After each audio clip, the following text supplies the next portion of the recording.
Mohon izin penjelasannya, silakan. Tepuk tangan buat Ustadz Syam. Terima kasih Bang Fadli, tapi guru kami Ustadz Maulana, Bunda Tuti, para alim ulama, para jamaah yang belakang Allah Subhanahu wa taala. Sekali lagi kita berdoa kepada Allah agar Allah senantiasa melindungi rumah tangga kita. Amin. Lalu ternyata pertanyaan selanjutnya membuat dilema para wanita, para suami istri untuk menimbah ilmu. Yang sudah tahu mudah-mudahan diingatkan, yang belum tahu akhirnya jadi tahu sehingga menjaga rumah tangga. Allah Subhanahu wa taala berfirman dalam surah At-Talaq. Jadi ada memang surah khusus itu membahas tentang perceraian atau talak. Di ayat keempat, ba'da qul a'udzubillahi minasyaitonirrajim. Wa ulatul ahmali ajaluhunna an yadh'na hamlahun.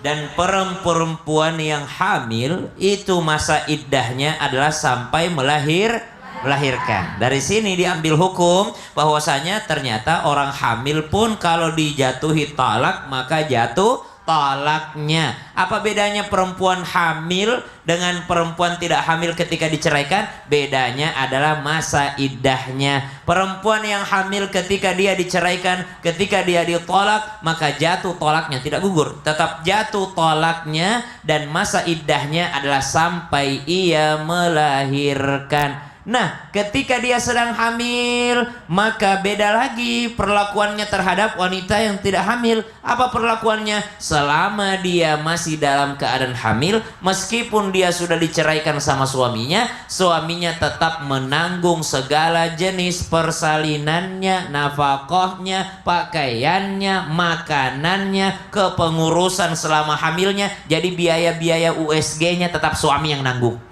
Jadi biaya-biaya ke rumah sakitnya untuk kehamilannya, mau periksa ini trimester 1, trimester 2, trimester 3, mau periksa kehamilannya, maka tetap yang menanggung biayanya adalah suaminya, walaupun sudah jadi mantan suami karena sudah diceraikan.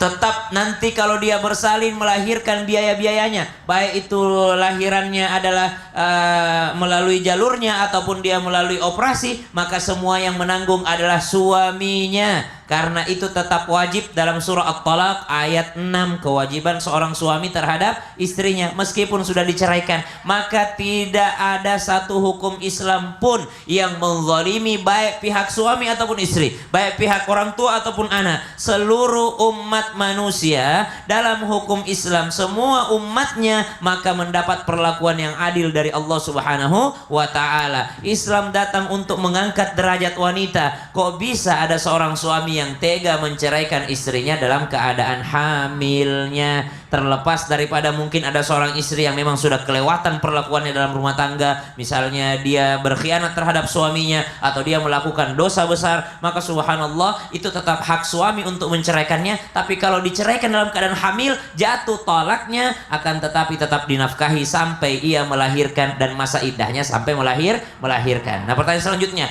nah habis melahirkan kan ada nifas tuh. Apakah masa nifasnya ini terhitung masa hamil? Maka jawabannya tidak terhitung masa hamil. Masa iddahnya cuma sampai melahirkan. Masa nifasnya tidak termasuk dalam kategori masa hamilnya. Maka subhanallah, bertakwalah kita kepada Allah Subhanahu wa taala. Dalam ayat tentang menceraikan wanita hamil ini, Allah tutup daripada ayatnya dengan bertakwa kepada Allah Subhanahu wa taala. Nah, pertanyaan selanjutnya, kalau hamilnya sama laki-laki lain dan suaminya menceraikannya, jawabannya ya tetap sah, jatuh talaknya karena dia perempuan yang menjadi istrinya meskipun dia berkhianat dengan laki-laki yang lain. Berarti hamil ataupun tidak hamil tetap dia termasuk talak sunni atau talak yang diperbolehkan, talak yang disahkan, tidak termasuk dalam talak bid'i atau talak yang dilarang. Maka talak ini jatuh talaknya, cuma bedanya dia tetap dinafkahi sepanjang dia hamil sampai dia melahirkan, dan ketika anak itu lahir yang bertanggung jawab tetap mantan suami. Karena anaknya kalau kan? anaknya, iya. Kalau anak orang lain ya udahlah pasin aja sekalian semua. Karena makanya sampai melahirkan aja dia ini. Iya, makasih banyak Ustadz Syam.